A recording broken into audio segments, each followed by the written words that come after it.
The Melech says in Tehillim, Simachti ba'omrim li beis Hashem neilech. Tremendous simcha, we're going to the Beis HaMikdash. Some Sofer points out that in the times of David HaMelech, there really was no Beis HaMikdash. His son Shlomo was the one that built the Beis HaMikdash. Some Sofer says two ideas. The first one is that we know that if someone has a mitzvah to do, and he is not able to do it for whatever reason, if he learns about those halachos, HaKadosh Baruch Hu considers it as if he's actually doing the mitzvah. And David HaMelech, throughout his life, together with Shmuel HaNavi, dedicated themselves to learning and understanding the halachos of the binyan of the Beis HaMikdash. And therefore, it was as if the Beis HaMikdash was alive in his times. Some Sofer makes another point, and that is the idea of simcha. Besides learning about the Beis HaMikdash and understanding its halachos, David HaMelech had an incredible emotional attachment to the mitzvah. And whenever there was just talk about the idea of the Beis HaMikdash, it brought a tremendous simcha into his heart. And that simcha, that emotional connection, is what made it ki'ilu the Beis HaMikdash was alive in his times. Our presentation is dedicated to these two ideas. One, the idea of learning about the Beis HaMikdash, understanding what the Beis HaMikdash was, what its functions were, more or less how it looked. But on the other hand, to bring out an emotional connection, an emotional attachment to the idea of a Beis HaMikdash. The Beis HaMikdash is so far removed from our daily lives. 2,000 years ago there was a Beis HaMikdash. Hashem, Bekor of Mashiach will come, there'll be another Beis HaMikdash, and we constantly daven about it. But how does it affect our lives? What connection could we feel today to the idea of the Beis HaMikdash? So hopefully through our presentation we'll be able to bring out these two ideas of understanding what the Beis HaMikdash is about, its halachos, and the hashkafa, the emotional attachment, the emotional background to the idea of the Beis HaMikdash. HaKadosh Baruch Hu should help through our learning and enhanced davening. We should be zoiche b'korov to actually see the binyan Beis HaMikdash b'mheira b'meinu amen.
Ato kananta olam mirash. You, Hashem, created the world, a most amazing world, a world that is greater and more magnificent than anything that the human mind can possibly comprehend, with not just millions upon millions of stars, but millions upon millions of galaxies, and where every galaxy is comprised of hundreds of millions of stars.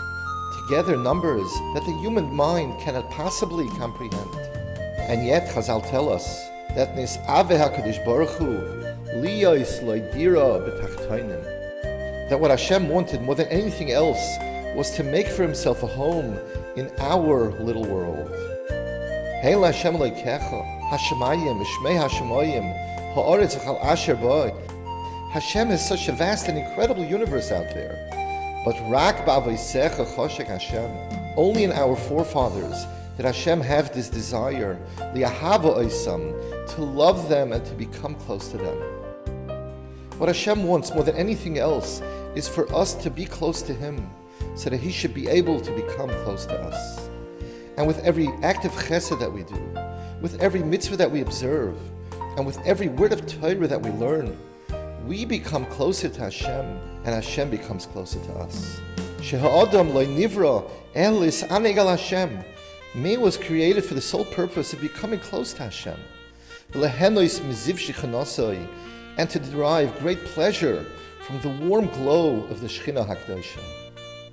Avraham Avinu understood all this, and together with his wife Sarah Imenu, dedicated their lives to bring mankind closer to Hashem. But the world was not ready for this high level of spiritual life, and Avraham Avinu was unfortunately not able to fulfill his dreams. Like Avraham shekasav by har. Avraham Avinu saw the open awareness of Hashem in this world as a great mountain, where even if a person is far away from this mountain, all he needs to do is lift up his eyes and he'll still be able to see the greatness of this mountain. So too a person would be able to see and feel the greatness of Hashem. But the world was not up to it, and Avraham Avinu was not able to realize his dreams. Like Avraham shekasav by har. Yitzchak Avinu realized this, but yet he hoped that even if the world was not ready for such a high spiritual life, at least maybe it could accept a bit of a lower level, as is represented in the field. A field, while being lower than a mountain, is still quite accessible and is still able to be seen from a considerable distance. But yet, sadly, the world was not ready even for this level. And Chazal tell us, Loi ki Yitzchak shekasav by Sada, Elo ki Yaakov shekarabayis. Yaakov Avinu realized that as long as the world is not up to it, and until the world is not ready for this level of his galus, of awareness of Hashem, the open awareness of Hashem can only be experienced in a Rishus HaYachid, in a private setting. And whoever wants to become close to Hashem will have to go up and go into this bayis, this house, where there he would be able to experience the radiance and warmth of Hashem. HaKadosh Baruch Hu asks of us to build him a home where he'll be able to get together with his beloved children and his children with him. Everything that was built in the Beis HaMikdash is merumaz and is symbolic of the incredible love that Hashem wants to have with Klal Yisrael and the closeness that He desires of them. Shlomo HaMelech, upon the completion of the building of the Beis HaMikdash, writes in Shir Hashirim, Apiryon also loy HaMelech Shlomo me'atzei halvanoin. Shlomo HaMelech built this most magnificent palace for Hashem. Me'atzei halvanoin, amudav asa kesev, rifidasai zohov, merkevei argaman. From the most precious and most beautiful material available, Shlomo HaMelech built the Beis HaMikdash. However, toichai, the essence, the pnimius of it all, is rotzuf ahava, is the intense warmth of the love, the ahava that Klal Yisrael wants to have with HaKadosh Baruch Hu, and HaKadosh Baruch Hu with Klal Yisrael.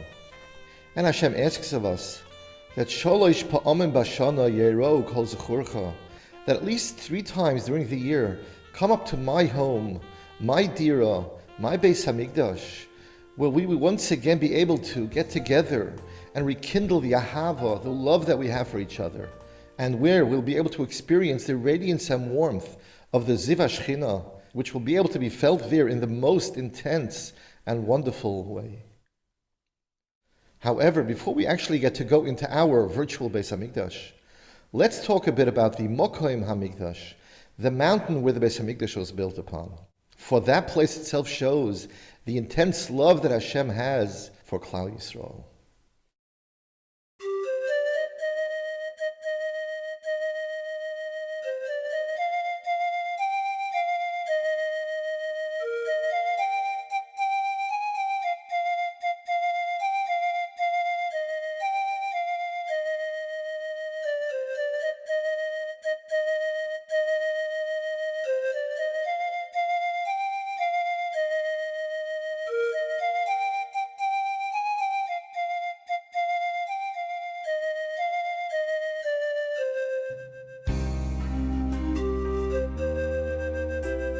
The Mokem HaMikdash, the mountain on which the Beis HaMikdash was built, is called Har HaMoriah, where the Akedas Yitzchak took place, where Avraham Avinu shows Hashem his incredible Mesiras Nefesh and love that he has towards him, greater and more intense than that of a father's love towards his beloved child. A few years later, the Torah relates to us how Yaakov Avinu slept on this mountain, Vayolen Sham, and he dreams, V'hinei Malachi Elokim Oilim V'yardim Bai. Yaakov Avinu wakes up in the morning and realizes that Ein Zeh Kiyim Beis Elokim, here is the place where the house of Hashem will one day be built. V'zeh Shar Hashemayim. But we already heard of this place many years earlier, when Noach comes out of the Teva, the ark, and his makar of karbonos, brings offerings and thanks Hashem. It is also on this very same mountain. And even before this, when Cain and Hevel are makar their karbonos, it is also here on this very same place. And even before them, by Adam Harishon himself, when he is makar of his karbonos, it is also here on this very same mountain. But in reality, the chashivos, the uniqueness of this place goes back even before Adam Harishon. As Chazal tell us that Adam mimokoim kaparosei nivro. When Hashem created Adam, the Torah tells us, Vayitzar Hashem Elokim es Adam ofar min ha'adama. He created Adam from the ground, where the Jews will one day build the Mizbeach, the altar, and be makar their karbonos. Already from the beginning of time, Hashem knew that mankind will sin. Adam ein tzadik b'aretz, asher yaseh tov v'lo yechta. No man goes through life without having sinned at some point. He therefore created man within such a setting where he will be able to easily do tshuva, return to his original state of being, to the place where he was created, and once again re-establish his closeness and his relation with Hashem. And therefore the halacha is that the Mizbeach must be built precisely on this mokaim, on this exact same spot from where man was created. Not to be moved to the left or to the right, even a small amount, as we'll see later on. But this Mizbeach will not be built for about another 3,000 years. But first the Bnei Yisrael will need to go into and to be taken out of Mitzrayim, out of Egypt, and to receive the Torah. And only after Hashem forgives Bnei Yisrael for the Chet HaEgel, the sin of the golden calf, on that first Yom Kippur, does Hashem tell them a day later, V'asu li migdash v'shachanti b'seicham. Build me a home, I still want to live amongst you. And with this he shows us that even if a Jew commits a sin, even in the most terrible way, Hashem still wants to be close to him and gives him every opportunity to correct his ways, to do tshuva, and to once again become close to him.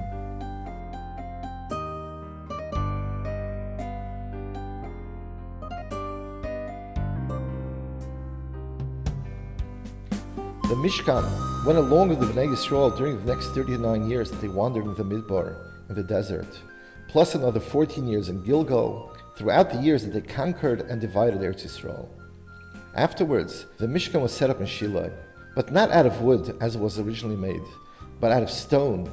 Here was the first Mokom Kavua, the first permanent place of the Beis Hashem, where it stood for 369 years, throughout the years of the Shoftim, the judges, until the times of Eli HaKohen, the last of the Shoftim.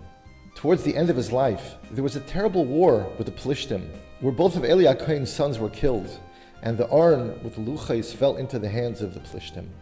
After being under their control for about 8 months, they returned the Aron back to the Bnei Yisrael, because wherever they kept the Aron, a Magefa, a plague, would break out in that area. But the Bnei Yisrael themselves were afraid to move the Aron, so much so that the Aron remained in the same place where the Plishtim sent it to, in Kiras Yarim, for the next 57 years, until the time of David HaMelech. But for the next 13 years that the Mishkan stood in Noiv, and the 44 years that it stood in Givon, the Mishkan stood with an empty Kodesh HaKadoshim, without the Luchais and without the Aron. We now arrive to the times of David HaMelech. Soon after, David conquered Yerushalayim from the hands of the Yevusim and set up his kingdom in his palace. David has the Aron brought up to Yerushalayim within great ceremony and places it in a tent in a Oyel Sher Yeriyos near his palace. David HaMelech, sitting in his palace, looks out and sees the tent that contains within it the Aron Hashem and says, Re'ei anoichi yoshev beis harozim, va'arein Hashem yoshev b'soich ha'yiriyah. Behold, how I sit in this palace made of cedar, but yet the Aron of Hashem sits in a house made of cloth. And even though HaKadosh Baruch Hu informs him through Nasan HaNavi that he himself would not be Zoicha, will not merit to build the Beis HaMikdash, only his son Shlomo, David continues to dedicate himself to preparing whatever he can to the building of the Beis HaMikdash, as he promised himself years earlier. Im ovol ba'oyel beisi, im ele ares yitziyoi, im etein shenos la'enai, laf apai tenuma, ad emtza mokoim l'Hashem. I will not rest, nor will I sleep until I find a permanent place for the house of Hashem. And even though David HaMelech and Shmuel HaNavi had uncovered some of the secrets of the Mokoim HaMikdash, the exact location still remained a side, a mystery, until years later when David counts the Bnei Yisrael not properly, which causes a terrible magefa, a terrible plague to break out. David is heartbroken and asks Hashem not to punish Klal Yisrael for his chait, for his sin. God HaNavi tells him to quickly build a mizbeach, an altar, on the property of Aravna HaYevusi. And yet, even though David had conquered Yerushalayim from the Yevusim many years earlier, that small piece of land, the Har HaMoriah, remained mysteriously under the control of the Yevusim. David immediately buys off that piece of land from him and builds his mizbeach. As he begins to be makar of kabbonos on the Har HaMoriah, he notices how the Malach, the angel, that had his sword stretched out over Yerushalayim, now begins to put it down. The Magefa finally comes to an end. David now begins to understand what Hashem has done and says, Zehu beis Hashem Elokim, v'zeh mizbeach le'oila liYisrael. Finally, after almost 3,000 years, the Mokoim HaMizbeach and the Mokoim HaMikdash are revealed. And from then on, David begins to make actual preparations towards the building of the Beis HaMikdash. And even though he knows full well that he will not be Zoicha to actually build the Beis HaMikdash, he nevertheless dedicates his remaining years to accumulating all the materials necessary so that when his son Shlomo becomes king, he will be able to begin construction as soon as possible. Shlomo HaMelech is only 12 years old when his father David passes away, and he becomes king. 4 years later, he begins the construction of the Beis HaMikdash. Upon its completion 7 years later, Shlomo HaMelech writes Shir HaShirim, which Rabbi Akiva the Tana calls Kodesh HaKadoshim, where Shlomo HaMelech brings out the pnimius, the essence of the intense love that HaKadosh Baruch Hu has towards the Bnei Yisrael. The day that the Beis HaMikdash was completed, Shlomo HaMelech calls Yom Chasanosoi Yom Simchas Liboy. And the Zohar writes, Pasach Rabbi Yossi, Lo hava chedva kamed kitche berichu. There was never such joy before Hashem. Mi yoima de isbra alma, from the day He created the world, kahahu yoima, as on this day. Finally, the world arrives at its intended tachlis, to its intended purpose. Kad izbnei mikdasha, va'almin kulu ishtalimu b'shleimus achada. Once the Beis HaMikdash was built, the world came to its ultimate completion. HaKadosh Baruch Hu finally has his dira b'tachtainim, where he will be able to get together with his beloved children. However, the bias that we'll be focusing on is not the Beis Shlomo, the first Beis HaMikdash, but rather the second one. Once the first Beis HaMikdash was destroyed, and the Bnei Yisrael were exiled into Bavel for 70 years, they are given permission by Koresh, the king of Persia, known as Cyrus the Great, to return to Yerushalayim and rebuild the Beis HaMikdash. Chagi, Zechariah, Malachi, the last of the Nevi'im, give over the Messiah, the tradition, as to exactly where and how to build the Beis HaMikdash. But the Oile Bavel, the Jews who returned to Israel at that time, were small in number and extremely poor, and didn't have the capabilities to build up this Beis HaMikdash to the same strength and glory as the first one. The years go by, and the Beis HaMikdash is in constant need of repair. The Gemara in Baba Basra tells us how the Chachamim, the sages of that time, allowed Hordus to rebuild the Beis HaMikdash because the structure was so weak, it was literally in danger of collapsing. Hordus, the governor of Yerushalayim, during those years, wanted to do tshuva for his incredible chait, for the incredible sin, where he tried to kill out all the Chachamim, the sages in Eretz Yisrael. He undertakes to rebuild the Beis HaMikdash to such a grand and magnificent scale that the world up to that time has never ever seen. Amru, the Gemara says, Mi shalai ra binyan Hordus, Whoever did not see the Beis Hamikdash that Hardus built, lo ra binyan na meyamav, has never seen a truly magnificent building. So now let's move on and take a closer look at our virtual Beis Hamikdash, the binyan Hardus, the incredibly beautiful structure that was the Beis Hashem during the last 100 years of the second Beis Hamikdash, and what Chazal call the binyan that is me'en bayis shlishi, similar in many ways to the binyan ha'osid, the third Beis Hamikdash.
Entered through Shar Shushan Habira.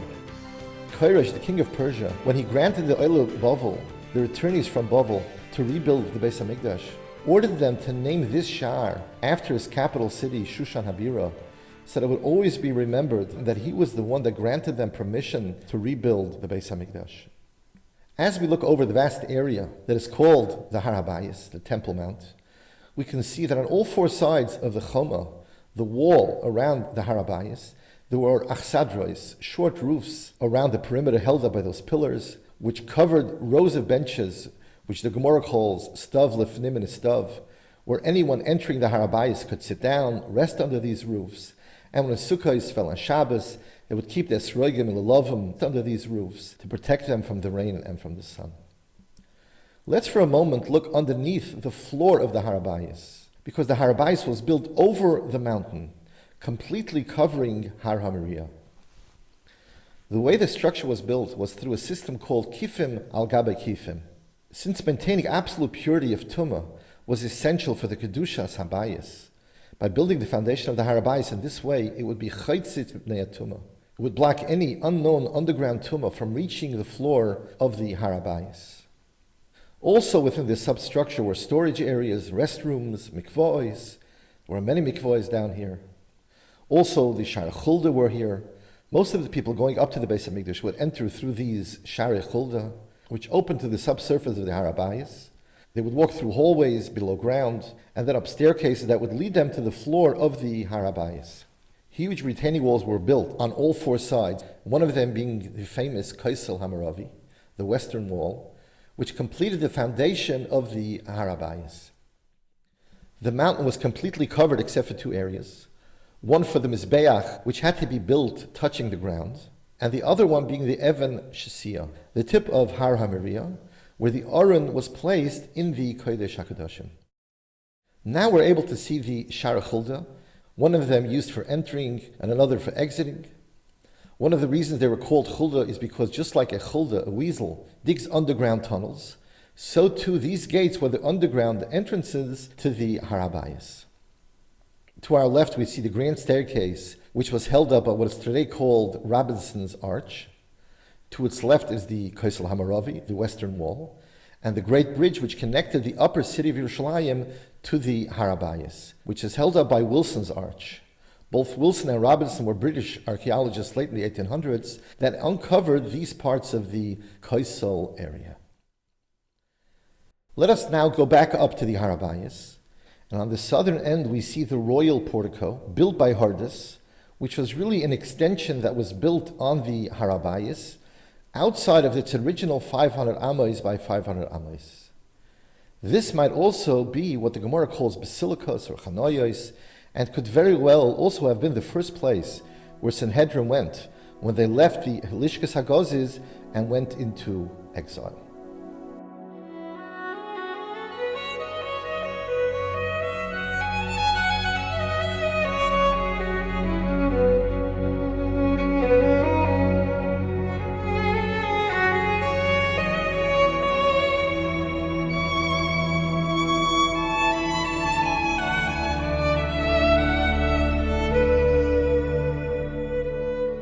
We'll begin our tour by examining the outside walls of the Azoros, on the Tzafon or northern side. The first structure we see is that of the Lishkas Hagozis, the home of the Sanhedrin Hagodol. Half was built outside of the wall of the Azorah, which is where the Sanhedrin actually sat and learned.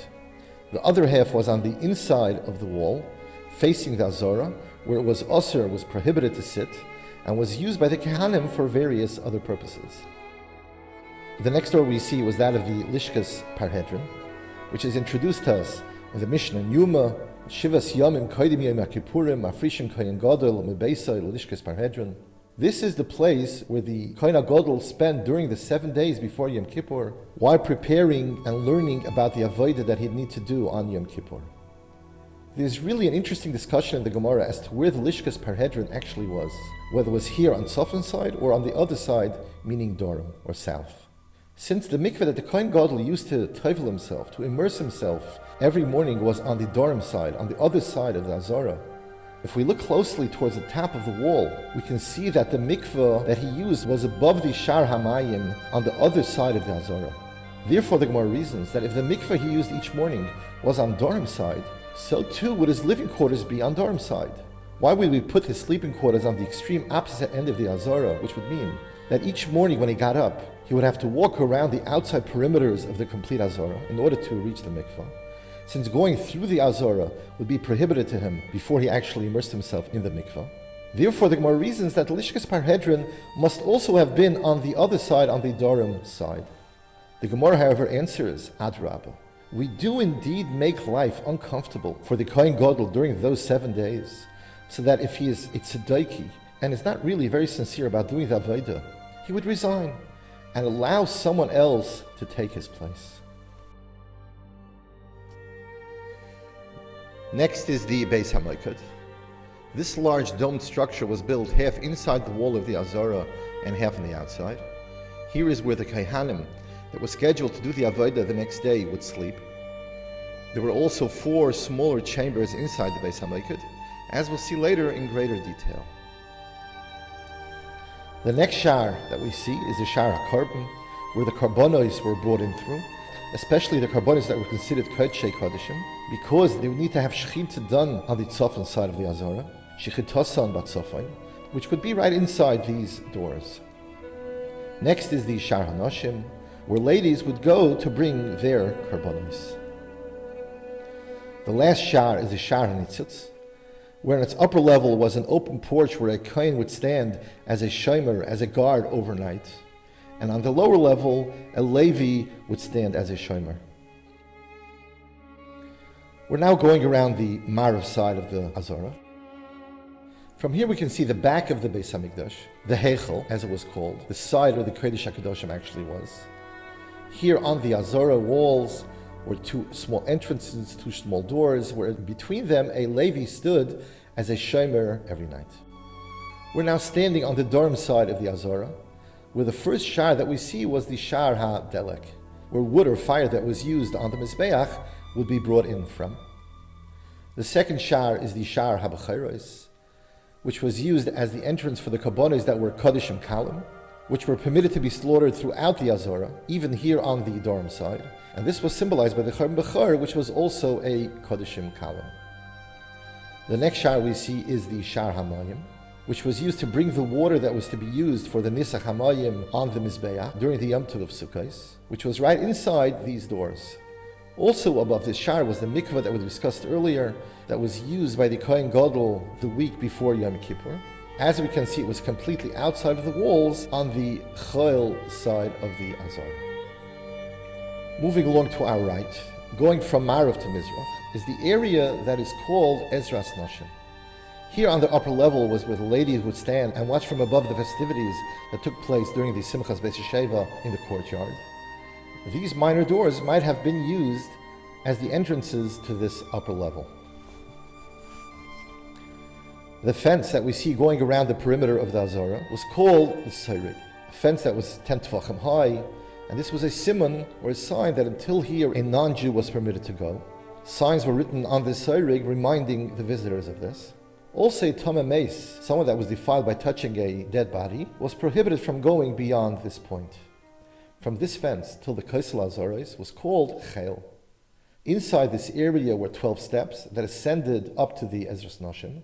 Each step was a half amma high, so that the Ezras Noshim, being that it had a higher level of Kedusha than the Har Habayis, was also physically higher by 6 amos.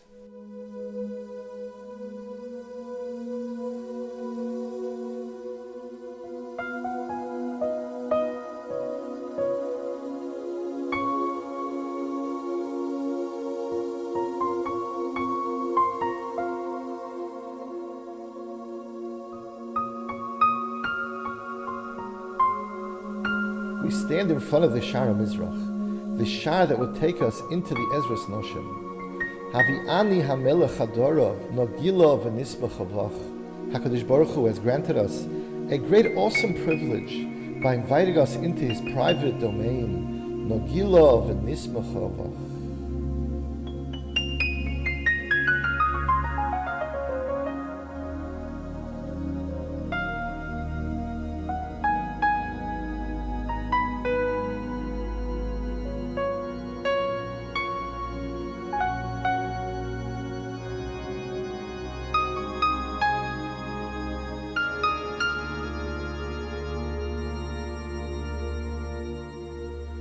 The Ezras Noshim was 135 amos by 135 amos. Above, on the surrounding walls, was the upper level where ladies would stand while watching as the festivities took place on this level. On the 4 corners were 4 lishkos, 4 chambers, and also Sanhedrin had a small chamber inside the Ezras Noshim. In the Mizrachis finest corner of the Ezras Noshim is the Lishkos Ha'etzim. The Lishkas Ha'etzim was the chamber where they checked and stored all the logs that were to be used on the Mizbeach. These logs had to be free of any imperfection, as no worms or any unsightly blemishes were permitted. They were checked here in the Lishkas Ha'etzim by Kohanim Balei Mumim, that is, Kohanim that were unfit to do the regular Avodah. First we see the large logs that were used for the Marocha Gedola, the main fire on the Mizbeach that was used to burn the Karbonos. Here we see smaller logs that were used for the Marocha Ketana, a smaller fire on the Mizbeach that was used for the Keteris. Alongside them are the Elisa, twigs that were used to ignite the larger logs. And last are the square blocks, 1 amma by 1 amma, for the Shnei Gizrei Eitzim that went along with each of the Karbonos to Midim, Karban Tamid Shel Shachar and Tamid Shel Bein Harabayim, the 2 daily Karbonos that began and ended the Avodah in the Beis HaMikdash. We're now heading towards Lishkas HaNazirim, which was on the Mizrachis Duraimis corner of the Ezras Noshim.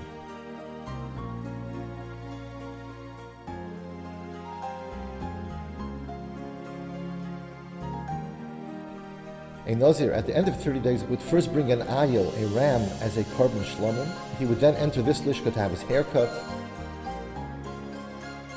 Here's also where they would cut up the korban and cook it in one of these large pots. His hair would also then be thrown under the pot and into the fire below. The truth of the matter is that there really is very little information as to how these lishkas actually looked on the inside. And we did use a lot of our own imagination to set up these rooms. However, what we do know is what they did in these lishkas, which was to cut the hair of the Nazir, burn it in the fire that was used to cook up the korban shlomim, which was then eaten over here in this lishka.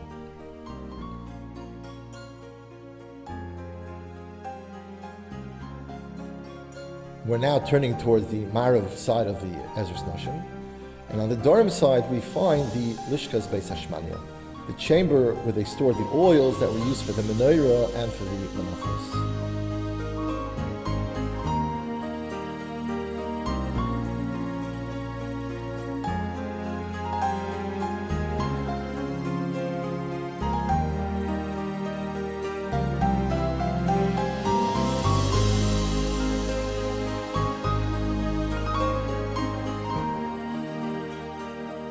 Also kept over here were the wines that were used for the Nisach HaYayin that was brought together with the korban tamid. Kemach, the flour that was needed for the menachos, was also stored here in the Lishkas Hashmana.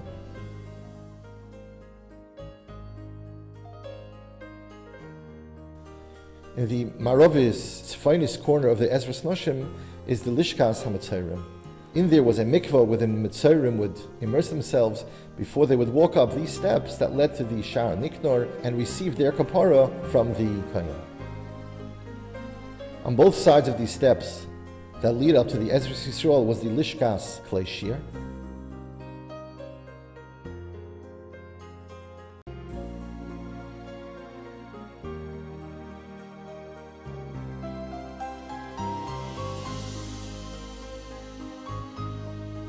It was in these chambers that the Leviim kept all their musical instruments, such as the nevel, the kinor, the tzaltayim, the chalolim.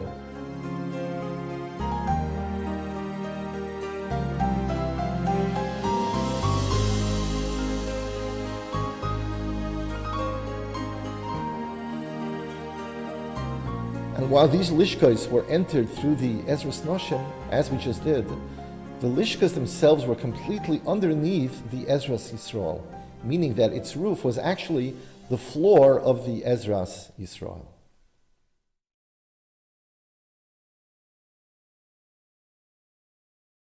We are now standing in front of the 15 steps that will lead us to the Ezras Yisrael. These 15 Shir HaMalois lead up to the magnificent Shar Niknor, which Niknor had commissioned from the finest craftsmen in Alexandria, Egypt, to be constructed especially for this purpose, and was brought to the Beis HaMikdash with great mesiras nefesh. And while all the shorim of the Mikdash were covered with gold, these two doors were left in its original copper because of its exquisite beauty and the mesiras nefesh that Niknor had in bringing them here. Havi'ani el beis hayoyin v'digla yolai ahava. HaKadosh Baruch Hu brings us into His house, the Beis HaYoyin, which refers to the Nisach HaYoyin that was done on the Mizbeach, where over there the intense Ahava, the intense love that Hashem has towards Bnei Yisrael will play itself out.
This area that we're standing in, until the first step, was called the Ezras Yisrael, which was just 11 amos wide. This step of 1 amo high was an indicator that from here on in was a higher level of Kedusha, and was called Ezras Kaihanim, where mostly only Kaihanim were permitted to go. Above this step was the Duchan, 3 steps where the Leviim would stand on while they sang the Shir Shal Yom during the morning and evening Karban Tamid. Also, Kehanim would stand here when they would bench the Bnei Yisrael. Before us stands the towering structure of the Mizbeach HaChitzain, the Mizbach HaOlah, which was built precisely on this spot from where man was created. And when HaKadosh Baruch Hu created man with Ofor Min HaAdama, it was from this very Mokim, from this very spot, which corresponds exactly to where the Nevi'im instructed the Bnei Yisrael to build the Mizbeach. Because Adam Mimokim Kaparosai Nivra. So that man should know that no matter how far away he drifts from Hashem, he needs to remember that he can always return to his roots, the place from where he was created, to the place where it all began and once again begin life anew. The Mizbeach was 32 amos by 32 amos square at its base, and was comprised of 4 parts. The base, the Yesod, was 1 amma in height, and then went in 1 amma. Above the Yesod was the Sovev, which was 5 amos high and then went in 1 amma. Above the Sovev was the actual Mizbeach, which was 3 amos in height.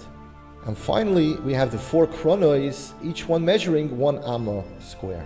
Which means that the top of the Mizbeach, the Mokim Hamarocha, where the carbonos were burnt, was 9 amos high, plus an additional amma in height at the 4 corners. To enable the Kohanim to reach the top of this Mizbeach, a kevesh, or a ramp, was built. Since it was prohibited to build steps around the Mizbeach, loisal abamalois al Mizbechi. The kevesh was 32 amos long by 16 amos wide. The Kohanim would go up on this kevesh on the right side, and from the top of the kevesh would throw the parts of the carbonos onto the Marocha Gedoyla, to the large fire that burnt over there. If we look closely at the top of the kevesh, we can see that there was a small gap between the top of the kevesh and the Mizbeach. And the reason for this was because since the Kohanim were supposed to throw the parts of the carbon onto the fire, and the halacha is that all throwing that was done in the Mikdash needed to be over airspace. Therefore, a small gap of space was left between the kevesh and the Mizbeach. Midway up the kevesh on the left side was a pile of salt that was used to salt the carbonos on the way up to Mizbeach. As the Torah says, Al kol karbonecha takriv melach. On the 2 sides of the main kevesh were 2 smaller ramps, shnei kivshe ketana. The one to the right, on the Mizrach side, went up to the Sovev, so that when a carbon needed to have its dam, its blood, applied to the 4 kronos, to the 4 corners, the Kohen would walk up this small kevesh, which led to the Sovev. He would then turn to his right, as was the Klal of the Mikdash, kol pina sh'atapaina lo yehei ela liyamin, that whenever doing the Avodah, you always went to your right side first. And he would then apply the dam to the Ker Mizrachis Deroimis first. He would then continue to walk around the Mizbeach on the Sovev and apply the dam to each of the corners.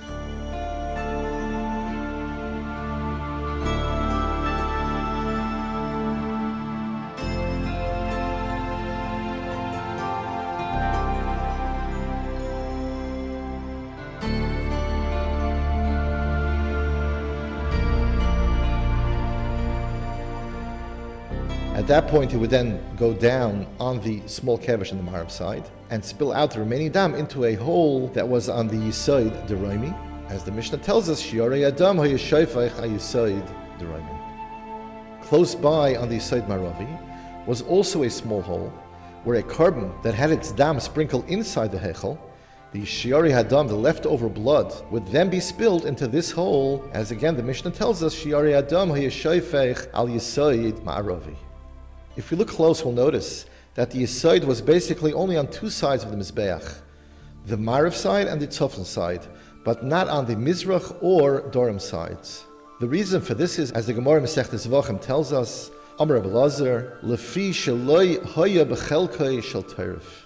That is because the Yesod on Mizrach and the Yesod on Dorim would not have come out in the Shevet Binyamin's territory. Therefore, there was no Yesod there at all. Amar Reb Levi bar Chama, Amar Reb Chama bar Chanina, Ritzia Hoisa, Yoitze Mechelkel Shel Yehuda, V'nichnisa Bechelkel Shel Binyamin. A small strip of land went out from the territory of Yehuda, V'nechnisa Bechelkel Shel Binyamin, and protruded into the territory of Binyamin. V'hoye Binyamin HaTzadik Mitzar Oleo L'Noitla. And Binyamin was greatly saddened by this loss. The Gemara concludes, Lefichach Zocha Binyamin HaTzadik V'nasa Ishpazichna L'HaKadosh Baruch Hu. Binyamin was Zocha that the main parts of the Beis Hamikdash, the Heichel and the Kodesh HaKadoshim, will be in his territory, while only the Azoros were in Yehuda's, because he was Chayfef Olav Kol Hayom. Throughout his life, Binyamin hoped and prayed that he would be Zocha, which in the end he was indeed granted. As the Gemara tells us, Lefichach Zocha Binyamin HaTzadik V'nase Ishpazichna L'Kodesh Baruch Hu. And therefore, the part of the Mizbeach that should have been in the strip of land belonging to Yehuda was not built at all, so that all that was built rested only in Binyamin's territory. It's interesting to note the difference in sizes that the Mizbeach had through the years. In the Midbar, where everything about the Mishkan had to be smaller in order for it to be portable, Mizbeach, while being the same height as that of the Beis Hamikdash, was only 5 amos by 5 amos square. The Mizbeach in the first Beis Hamikdash, since it was now a permanent structure, was much larger at 28 amos by 28 amos square. but still not quite as large as that of the second Beis Hamikdash, which was 32 amos by 32 amos square, which would seem to suggest that while the Mizbeach of the second Beis Hamikdash could not have had a Yesod on the Mizrach and Dorim sides because it protruded into the territory of Yehuda, however, since the Mizbeach of the first Bayis was 4 amos shorter, it could also have had a Yesod on the Dorim side, since it was all in the territory of Binyamin. And Tosfos suggests that this might very well have been the case. Each morning before the start of the daily Avodah, the Kohen that won the first Payas, the first lottery for the Trumas Hadeshen, would take a shovel full of coal from the Marocha Gedola and walk down the Kevesh Gadol and place the coal on the ground alongside the Kevesh, as it says, V'somai Eitzel HaMizbeach, where it would miraculously be absorbed into the ground. The rest of the ashes of the Marocha would be placed in a pile in the center of the Mizbeach, forming the shape of a tapuach, an apple, and only after the tapuach became too full would they carry the accumulated ashes off the Mizbeach and take them chutz lamachna, outside of the Har HaBayis. Around the top of the Mizbeach there was a strip going around that was indented a bit, known as the Mokoim Hilech Raglei HaKohanim, the area where the Kohanim would walk to do whatever they needed on top of the Mizbeach. It was 1 amma wide and protected the Kohanim from slipping off the Mizbeach. On the left side of the Kevesh was an indented storage space called the Reviva, which was used when a Chatas Ha'ov became possible. It would be stored there until it became decomposed, and only then would it be removed and taken to the Beis HaSreifa. A red line was painted around the center of the Mizbeach called Chut HaSikra. Since blood from certain carbonis needed to be applied to the lower part of the Mizbeach and others on the top part of the Mizbeach, Chut HaSikra acted as a guide clearly indicating each section. The Mizbeach was constructed from avonim shleimos, complete unblemished stones. The Mishnah Masechtas Midos goes into great detail as to how the Mizbeach was constructed. Since it was not permitted to cut the stones, Shahabarzel nivra lekatzel yomev shel adam, hamizbeach nivra laharich yomev shel adam, ve'ena bedin she yonef hamakatzer al hama'arich. Therefore, in order to build the Mizbeach properly, they would set up forms out of wood to the shape and size desired, pour into it carefully selected stones along with a mixture of cement, and as each section dried and became hard, the next section was set up. Also, pipes would be inserted in the places where the Mizbeach would need to have drains that would lead down to the Shittin and to the Nachal Kidron.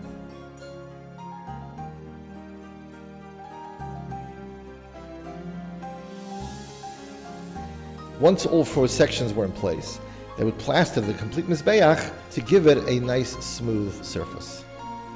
Here we see the finished Mizbeach along with the Tapuach in the center, the Marocha Gedola on the Dorim Mizrach side that was used for burning the carbonos, the Marocha Shniya Shel Ketoris, a smaller Marocha whose coals were used daily for the Ketoris with each carbon Tomit Shel Shachar and Tomit Shel Ben Habayim. This Marocha here was set up only on Yom Kippur. It was used for the special Ketoris that was placed in the Kodesh HaKadoshim. And this had to be directly in front of the door of the Heichal. And finally, this Marocha was to fulfill the mitzvah of Eish Tamid Tukad al HaMizbeach, that there always be a fire burning on the Mizbeach. We now see the 2 sfolim, 2 pots that were attached to the Mizbeach. The inside one was used for the Nisach HaYayin done daily, together with the Korban Tomit Shel Shachar and Tomit Shel Ben Habayim. The outside one was used for the Nisach HaMayim done during the Yom Tov of Sukkos. After the Kehana would pour them simultaneously into this sfolim, they would spill into the drains nearby and run down through the Mizbeach, all the ways down deep below the ground into the Shittim.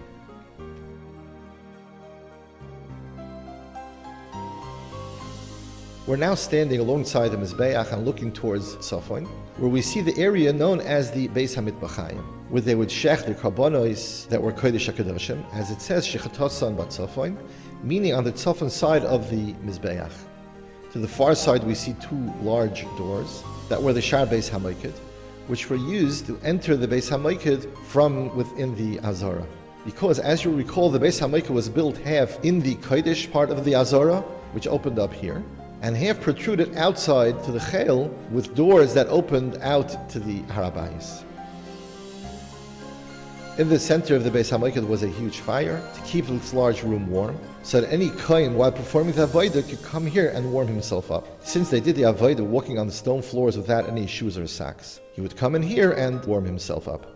Also in the Beis HaMikdash was the area where the Kohanim that were scheduled to do the avodah on the next day would sleep here on these roivdim, large steps that ran around the perimeter of the Beis HaMikdash. On the side that was considered chayil, of course, since on the Kodesh side it was even prohibited to just sit down. There were also 4 minor chambers in the 4 corners of the Beis HaMikdash.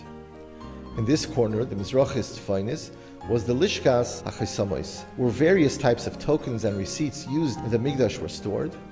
Also stored here were the stones from the defiled Mizbeach during the time of the Nes Chanukah, because while the Greeks were in control over the Bayis Sheni, they defiled the Mizbeach with their offerings, and after the Hashmonaim regained control of the Beis HaMikdash, they rebuilt the Mizbeach, and the stones from the first Mizbeach were put here. We move on now to the Lishkas Beis HaMikdash, which was on the Tzofon Mariv side of the Beis HaMikdash. In here was a backup fire, along with a staircase that led down to underground mikvahs that were used by the Kohanim that slept here overnight. Here we see another set of roivdim where the Kohanim slept. To their left was the Lishkas Teloya Karban, where at least 6 sheep were kept to be inspected and eventually used for the Karban Tamid. The last of the 4 rooms was the Lishkas Lechem Aponim, where the Lechem Aponim was made. This side of the Beis HaMikdash was in the Kodesh facing the Azara, and to remind the Kohanim of this, paspasim, small beams protruded from the wall where the Kodesh area began. We once again stand in front of the Beis HaMikdash. Here were 24 metal rings attached to the ground, 24 corresponding to the 24 mishmaris, families of Kohanim. 1 ring was assigned to each mishmar. These rings were used to hold the head of the karban in place while it was being slaughtered. Afterwards, they would carry the animal over to these amudim anasim, short pillars that were made out of stone. Above them were the Revim Shel Erez, wooden blocks that had 3 metal hooks protruding from the 3 sides. It was here that the karbanos were skinned, cut up, and washed down in preparation to be taken onto the Mizbeach. We now move on to the area that is called Ben Ha'ulam LeMizbeach, the Ulam being the first room inside the Heichel to our right, and the Mizbeach to our left. This area had a higher level of Kedusha, of holiness than the rest of the Azara, so that Kohanim, Balei Mumim, who were unfit to do the Avodah, were not allowed to go here. In this area was the Kiyar, which was used by the Kohanim to wash their hands and feet each day before they would perform any Avodah. The Kiyar, in its original form, had 2 faucets, one towards the top used in the morning and one towards the bottom used in the afternoon, when the water was lower. Shlomo Melech, during the first Beis HaMikdash, added another 10 kiyars alongside the original one. During the second Beis HaMikdash, Ben Kitton Kohen Gadol added another 10 faucets to the kiyar, which allowed the 12 Kohanim that prepared the Karban Tamid Shel Shachar to wash their hands and feet all at once. In the beginning, the water that was left in the kiyar at the end of the day was spilled out, and new water had to be brought in each morning because of the problem of lina, meaning that any water left overnight had to be spilled. Ben Kitton constructed a muchni, a creative pulley system whereby the kiyar would be submerged in a nearby mikveh overnight, and each morning, instead of replacing the water, they would pull up the kiyar full of water using this muchni.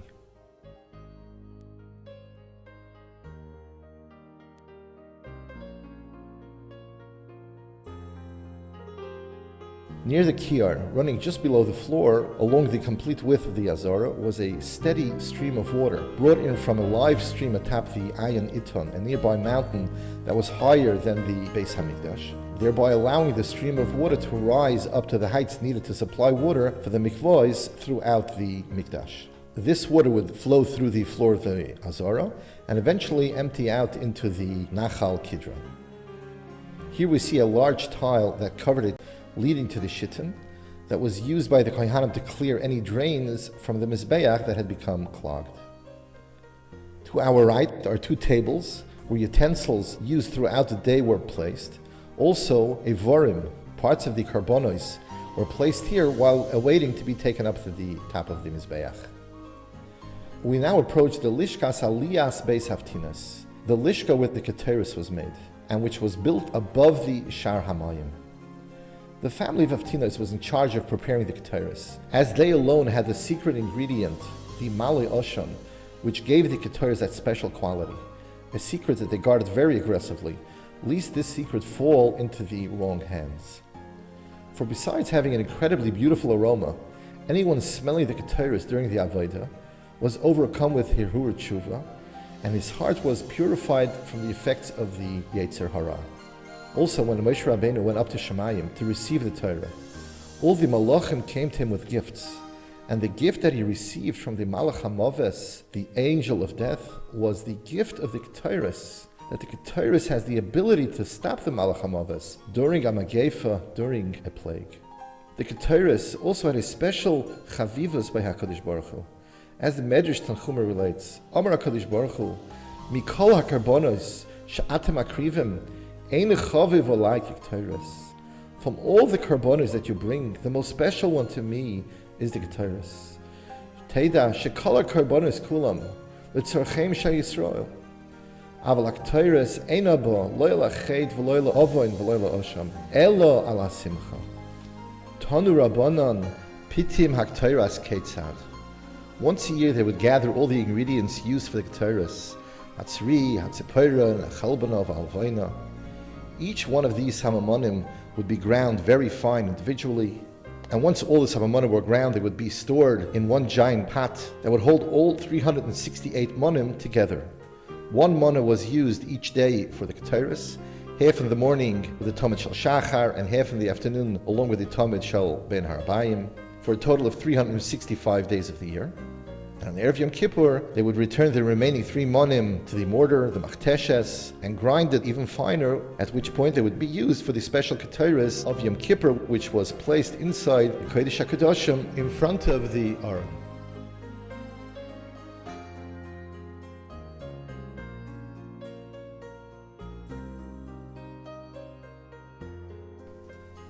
On the Droimis Mizrachis corner of the Azara were 3 small lishkos. The first one being the lishkos Hamadichim, where the innards of the karbonos were washed down. Also here was a staircase that led up to the roof of the next lishka, the lishkas Haparva, where on its roof was a mikvah that was used by the Kohen Gadol on Yom Kippur. The Beis HaParva itself was where all the skins of karbonos were salted. And the third lishka was the lishkas Hamelach, where the salt used for the karbonos was stored al kol karbancha takriv melach that was kept over here. Here was the lishkas oiser chavitin, where the milchas chavitin, which the Kohen HaGadol needed to bring each day, was prepared. On the left side of the Shar Niknor was the lishkas pinchas hamalbush, where all the bigdei kahuna, the clothing used by the kohanim during the avodah, were stored. We now finally arrive to the main part of the Beis HaMikdash, the Heichal.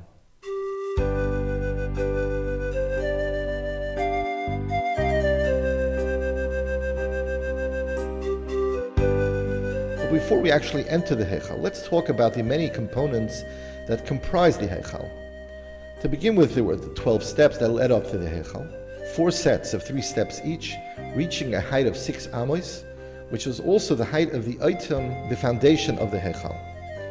Here we can see the layout of the Heichal, which was wider up front and narrower in the rear, which Chazal compared to the shape of a resting lion. We also find the Beis HaMikdash itself was called Ari El by the Nevi'im. The Heichal was 100 amos at its widest point up front, 100 amos deep, and 100 amos tall.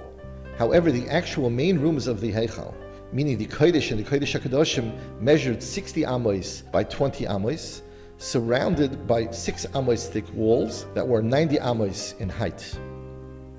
If we compare these dimensions to those of the Mishkan, we can appreciate the enormous difference between the Mishkan, which was basically a portable Beis HaMikdash, and measured 10 amos wide by 30 amos long, and stood 10 amos tall, which basically means that the Ohel Moed and the Kodesh HaKadoshim of the Heichal was exactly twice as large as that of the Mishkan. Also, while the Mishkan was made up of individual koroshim, gold-plated wooden beams, each measuring 1.5 amos by 1 amo, and held together by tabois and amudim, that is, golden rings on top and silver blocks at its base. The Beis HaMikdash, on the other hand, was constructed of marble. with only its interior being covered in gold.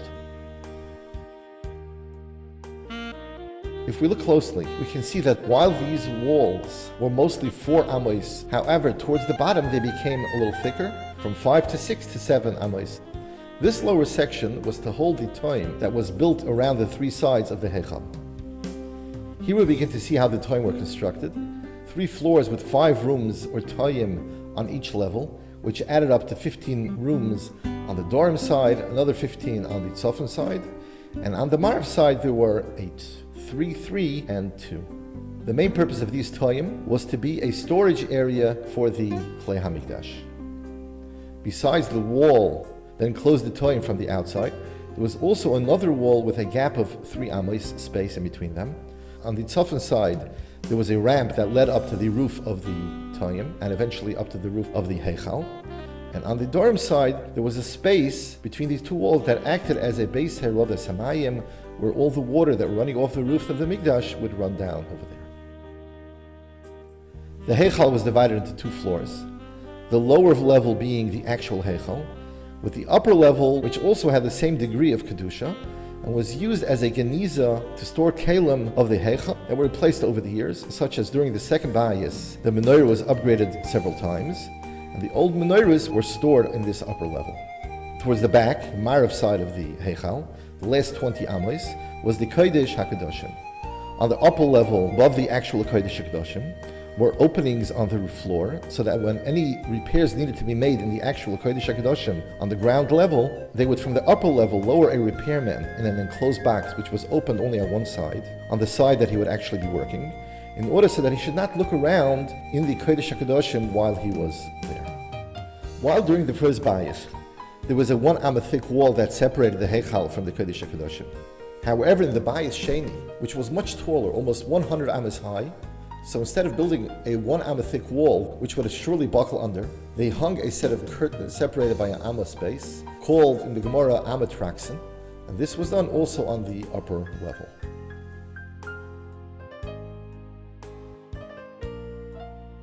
We now see an enclosed Heichal with the Shar HaGadol in the center.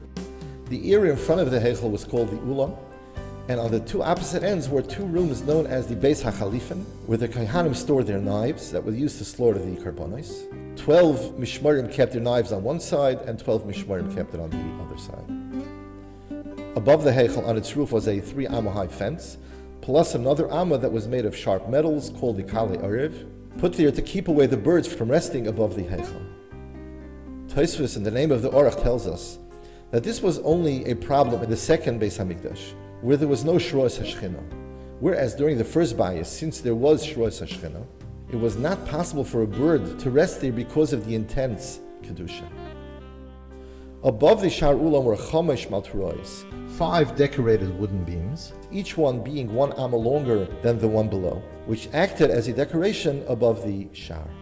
Around the door of the Shar HaGadol hung a vine of golden grapes, where whoever wanted to donate gold to the Mikdash could form it into the shape of grapes, and they would be hung over there until they were needed for other purposes in the Mikdash. Also hanging there was a magnificent menorah, an Ivreshes Shel Zohav, donated by Helena HaMalka. And each morning when the sun rose, its rays would reflect off this menorah and remind those in the Mikdash that Higia Zaman Kriya Shema Shel Shachris, that it was time to say the Kriya Shema. Also, above the Shar Gadol were 2 windows that contained within them 2 beautiful golden crowns. The Pirchei Kohanim, young Kohanim, would at times climb up on these 2 golden chains to view these 2 beautiful crowns. Also, through these windows, they were able to see if any repairs were actually needed to be made in the Heichal. Also, on the 2 sides of the Shar Gadol in the Ulam were 2 tables. The right-hand one was made of marble, and the left one was made of gold. Before the new set of 12 lechem aponim were taken into the Heichal and placed on the shulchan, they were placed on this marble table in the Ulam. And after the old lechem aponim were removed from the shulchan, they were placed on this golden table until they were divided among the Kohanim. First marble and then gold, because of Malim b'kodesh v'loy maridin. Let us now enter the Heichal Hashem, HaKadosh Baruch Hu's dira b'tachtonim, keeping in mind that he was the main place of the Mokoim Shrois Hashchina on this world.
Mizbeach HaZahav, also called the Mizbach HaKteris, was 2 amas high by 1 amma square.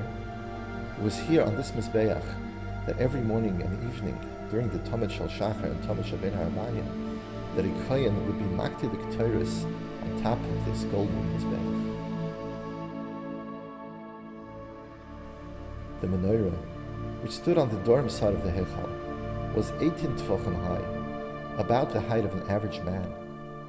Every morning during the Korban Tamid Shal Shachar, a Kohen would enter the Heichal and be meitiv es haneros, clean out the remaining oils and burnt wicks from the previous night, and prepared for the afternoon where once again during the Tamid Shal Ben HaRabayim he would light up the menorah which would burn through the night. Shlomo HaMelech added another 10 menorahs in the Bayis Rishon. It was here next to this menorah in the Mishkan that Moshe Rabbeinu would stand as Hashem spoke to him from within the Kodesh HaKadoshim, Me'al HaKaporos. And whenever he would find it difficult to understand Hashem's words, he would stare into the light of the menorah, which would enable him to fully understand Hashem's words. Here we see 2 kanim, 2 stands, that were used by the Kohen Gadol to hold the mizruk of dam after he sprinkled them inside the Kodesh HaKadoshim on Yom Kippur. The Badei Ha'aron, which was on the other side of the Parechas, the other side of this curtain, inside the Kodesh HaKadoshim, miraculously became longer until they pushed out the Parechas, to remind us of the chibah, the love that HaKadosh Baruch Hu has towards the Bnei Yisrael from within the Kodesh HaKadoshim. The Shulchan, which held 2 marochos of the lechem upon him, 2 stacks of 6 chalos each, remained on the Shulchan all week long, and were replaced by a new set every Shabbos. When they were removed after being there all week, they were still fresh and warm as the moment they were baked. Lechem cham b'yom hilakchai. Shlomo HaMelech also placed an additional 10 shulchanos in the Bayis Rishon. And when the Yidden came up to the Mikdash during the Yom Tovim to be Oile Regel, the Kahana would lift up the Shulchan so that the Yidden would be able to see how a warm smoke enveloped the Lechem upon him, and would say to them, Ru'u chibaschem lefnei hamokai. Look at the beautiful miracle that Hashem does to show His love for us.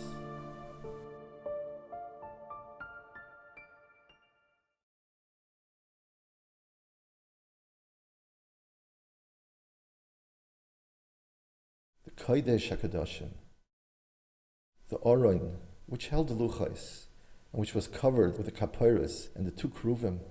It was from here, between these 2 Keruvim, that the voice of Hashem emanated from, because here was the Iker Mokoim Shoes Hashchina. Everything that took place here within the Kodesh HaKadoshim was Lamala Min HaTeva, was miraculous. Omar Reb Levi, Davar Zeh Miseiris Biyadeinu Ma'aveseinu, Mokoim Aron Ukruvim Eina Min Amida. The Aron and the Kruvim did not take up any space within the Kodesh HaKadoshim. However you would measure the Aron within the Kodesh HaKadoshim, the numbers just would not add up al pi derech hateva. Shlomo Melech also set up an additional 2 huge Kruvim in the Kodesh HaKadoshim. And Chazal tell us that these 2 Kruvim also experienced this same miracle, that however you measured them, the numbers just would not seem to add up. The Kruvim, which had the face of young children, would al pines either look towards each other or away from each other, depending on the spiritual level of Klal Yisrael. Yosis olayach aleikoyech kimishes chosan al kala. When the Keruvim faced each other, it was symbolic of the great joy and closeness that Hashem feels towards Bnei Yisrael. Amar Rav Katina, B'shah Shah Yisrael Olam L'Regel, when the Yidden would come up to the Beis HaMikdash during the Yom Tovim to be Olam L'Regel, Megalin Lehem Es HaParoiches, the Kohanim would move aside the Paroiches, Umarin Lehem Es HaKruvim, Shayim Oirin Zeh B'zeh, V'oimrim Lehem, Ru'u Chibaschem L'fnei HaMokim. Towards the end of the Bais Rishon, Yoshiyahu HaMelech realized that the Churban wasn't far off. He therefore hid the Kruvim, Aron, and the Gulchais, and all that was left in the empty Kodesh HaKadoshim was the Even Shesiyah on which the Aron rested, along with the Kruvim, the Tzurta, images of the Kruvim that were carved into the walls of the Kodesh HaKadoshim, as we see above. Amar Reish Lakish, B'shah shenechnesu nachal leheichel, when the Goyim went into the Heichel during the Churban, Ru'u Kruvim hama'orim zeh b'zeh, they saw how the Kruvim were hugging each other. Haitzion l'shuk v'amru, Yisrael halalu, shebechosim bracha, v'kilosim kalala, ya'asku b'dvarim halalu, miyad hizilam shenemar, kal mechabdeha hizilihu, kiro arvasa. The Goyim didn't understand what the symbol of Klal Yisrael and HaKadosh Baruch Hu was. The incredible ahava, the love that Hashem has towards Klal Yisrael. As Reb Chaim Shmulevitz brings out from this mimer, that the truth is that during the time of the Churban, Hashem is destroying his Beis HaMikdash. It would seem that the relation between Klal Yisrael and Ribono Shel Olam would be at its lowest point. So, but Dafka over here, in our most desperate moments, Hashem shows us his intense and unrelenting love to Klal Yisrael.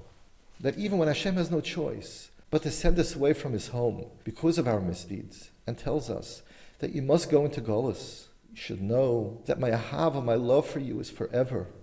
Simeini kechaisim al libecha, kechaisim al zreacha, ki azza kamavas ahava. Ingrain this idea into your hearts, that my ahava for you is azza kamavas, umayim rabim lo yichlu l'chabois es ahava, that nothing will ever extinguish my love for you. This is how HaKadosh Baruch Hu sent us away from his home. And in this we can take the strength to keep us warm throughout the cold years of the Golus. And that until once again we come together with HaKadosh Baruch Hu in his third and final Dira B'Tachtainim, we can be assured that HaKadosh Baruch Hu will always be there for us.